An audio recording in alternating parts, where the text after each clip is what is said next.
Musk has established a government efficiency department in the US and will also establish a list of stupid expenses. Today, let's take a look at the 5 most useless large-scale projects in the world. 5th, the UK Walkie-Talkie Building. In the City of London, there is a unique building.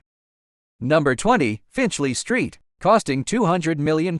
Its unique form with a top-heavy appearance resembles a walkie-talkie, so it is also called the Walkie-Talkie Building. Maybe its architectural design is too avant-garde. It was named one of the ugliest building designs in 2015. It's ugly, but that's not all. The feeling of the building is truly suffocating. During the construction of the building, people found that there would be 2 hours of high temperature nearby. Later, when people checked the heat source, they found the high temperature came from the building. Due to the top-heavy design of the building, the top design acts as a concave mirror, which can focus the sunlight. The highest temperature on the street, it reached 91 degrees Celsius. Due to the high temperature, people could even fry eggs on the street. Many cars were melted by the heat. The developer had to compensate each car £900 for car repair. This bad design was criticized by the locals.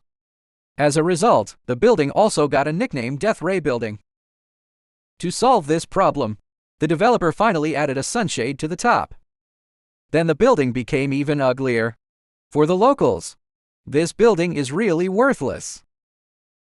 The 4th is the Central Airport in Vitoria, Spain.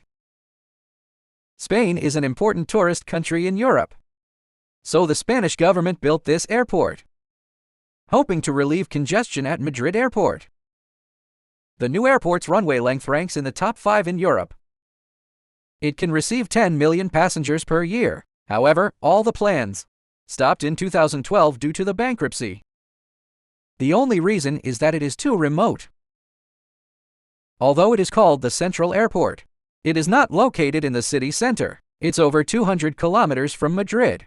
Most people are unwilling to spend hours to go to such a remote place to board the plane. So in the first year of its opening, the new airport, only one small airline remained. In 2012, the airport had accumulated $350 million in debt and was auctioned in 2013. The 3rd is Myanmar's Naypyidaw. This is actually Myanmar's new capital. The previous capital of Myanmar was Yangon. It has a population of over 7 million, but Yangon is located by the sea, which could not balance the country's economic situation. In 2005, Myanmar decided to move its capital. The new capital was named Naypyidaw, literally meaning the residence of the king. So far, the Myanmar government has invested $4 billion for construction, a 2-way 20-lane highway, over 100 luxury hotels, and a 99-meter-tall replica of Yangon landmark. However, Naypyidaw lacks the most important factor: population. The new capital has less than 1 million residents, and most of them live in the suburbs. The 2-way 20-lane highway is empty, and a car can even drift on the wide road. The airport that can accommodate 5 million passengers is actually used by only a dozen people. Only diplomats visit the mall on weekends, and the hotel lobby is empty. So the city often gives people a desolate and ghost town. The 2nd is Forest City in Malaysia. It is an between Malaysia and Singapore island city. It is made up of 4 artificial islands. Through the bridge next to it, Forest City is only 20 minutes away from Singapore. You know, Singapore has a very strong economy and has the 2nd largest port in the world. With such a rich uncle, Forest City, it will not be too bad. Forest City is expected to be completed in 2035, with a total cost of $100 billion. There are 50 residential buildings on the island, golf courses, beaches, swimming pools, and so on. The project has also attracted many Chinese investors. However, with the new Malaysian Prime Minister Mahathir, the Malaysian government banned foreigners from owning properties in Forest City, resulting in many foreigners, including Chinese, left the city. At the beginning of 2020, there were less than 500 people, which is a huge gap from the initial 700,000. During the pandemic, the number of houses sold in Forest City was less than 10. despite the billions of dollars invested. At present, Forest City is still useless. The first is the U.S. Yucca Mountain Nuclear Waste Repository. It's hard to imagine the first useless project would be a nuclear waste storage facility, because if nuclear waste is not properly disposed, its impact could be fatal.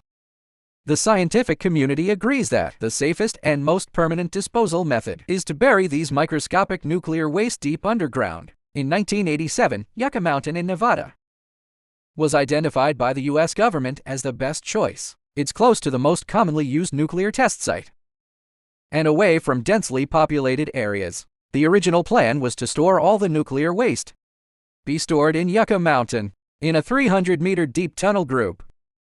When the news came out, people in Nevada were very angry and raised objections.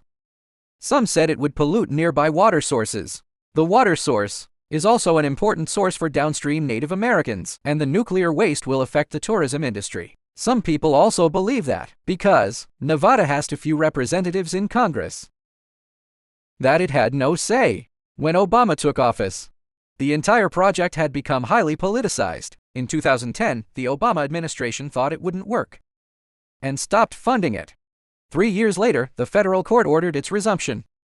But little progress was made. The new Biden administration made it clear that Yucca Mountain is no longer part of the U.S. plan.